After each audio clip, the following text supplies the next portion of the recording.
Bonjour à tous, le caissier, je vous ai dit, il est juillettiste et est parti en vacances. C'est dur de voir sa tête encore aujourd'hui, Esteban Giel, sans contraint dans le tiercé. Si vous ne mettez pas du X dans vos champs, en ce moment, impossible de trouver de façon logique un quintet. Donc soyez prudents. Et puis là, ce jeudi, c'est une très belle course, mais je vais vous mettre du 0 sur 5 parce que là, on va de nouveau droit dans le mur. C'est une course visée, une belle course d'été pour les chevaux d'obstacle et tout peut arriver. Donc je vais essayer quand même de vous trouver la bonne combinaison. On va essayer de conjurer le signe indien. Pour moi, la difficulté, il y a 5 serreurs. Donc soit vous jouez les 5 et vous êtes tranquille, vous mettez 2 € sur les 5. Si vous en jouez 1, les autres vont arriver. Si vous en jouez 3, c'est le 4e ou le 5e qui va être là. Si vous en jouez 4, c'est le 5e qui va sortir. C'est un casse-tête chinois, cette course. Bon, parmi ces 5 chevaux, le club des 5 de Monsieur Serreur, c'est des petits romans qu'on lit quand on est ado ou très jeune. Eh bien, dans ce club des 5, le 15 Inzeo du Gouet, qui est le plus léger des mousquetaires Serreur, me paraît un gagnant probable, sans la moindre certitude. Et puis, en milieu de tableau, le 8 Alit n'a jamais été aussi bien qu'en ce moment. Il galope plus vite que le handicapeur, il gagne pénalité, il regagne pénalité et il regagne. Bon, pourvu que ça dure, comme disait avec son accent corse la maman de Napoléon. Le 8 Alit est en plein boom, je suis obligé de lui faire confiance. Et puis le 7 Golden Park est le deuxième sniper des 5 soldats Serreur. Lui aussi court pour gagner. De toute façon, Serreur, ce serait bête quand même qu'il en mette 5 et qu'il ne gagne pas la course. Donc, j'ai mis un Serreur à la gagne et puis je me cours. J'en mets en deuxième très haut parce que ce 7 ne va pas taper loin. Et puis même, si vous le savez, je vais vous reposter ma pétition avec plus de 3000 signataires. Je remercie ces milliers de personnes qui suivent mon propos.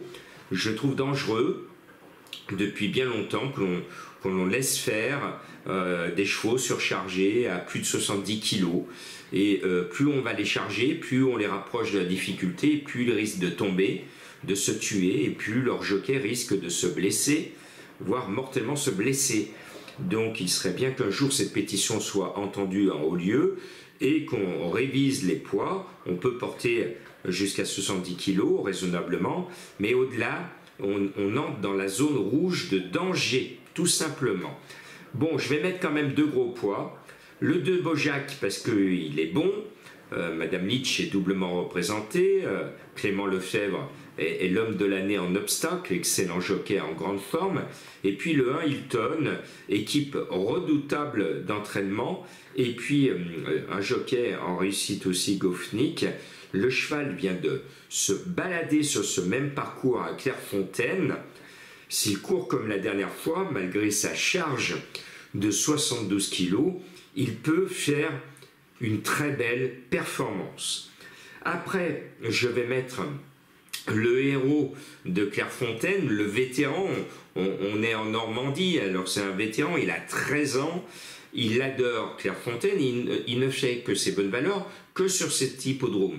D'ailleurs, il a gagné cette course l'année dernière, c'est le 4 McGrorcy qui est capable de sortir par la grande porte, parce que j'ai l'impression que la retraite frappe à la porte de son box. Il l'a bien mérité, il a gagné beaucoup d'argent.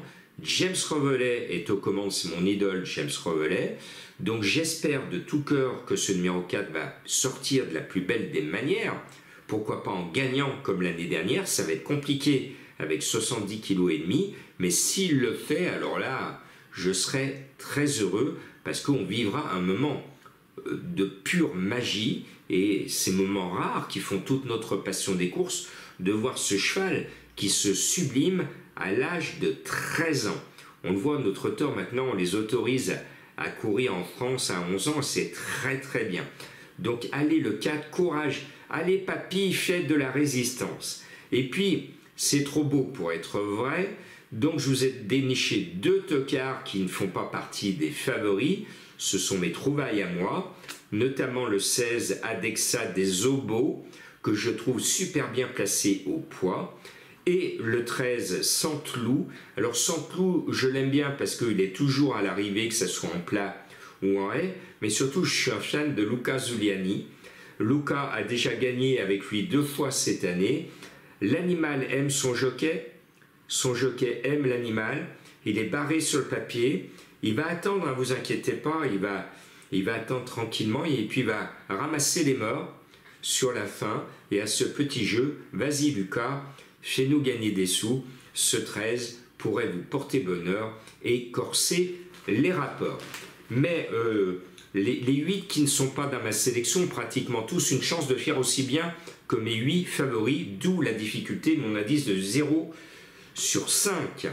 Allez, des chevaux mystères, c'est l'été, vous avez le temps de les dénicher. Le premier nous rappelle une célèbre chanson de Maurice Chevalier avec son Prosper. Le deuxième était utilisé par Tarzan comme véhicule. Et le troisième cheval mystère pour trouver mes énigmes du jour, eh bien, c'est ce qui est prononcé par les candidats aux élections, notamment actuellement aux États-Unis. Généralement, c'est très très long, c'est parfois et souvent ennuyant. Eh bien, si vous trouvez cette troisième énigme, vous avez trouvé mon troisième cheval mystère. Bonnes vacances aux juilletistes et à bientôt les Haussiens sur la plage.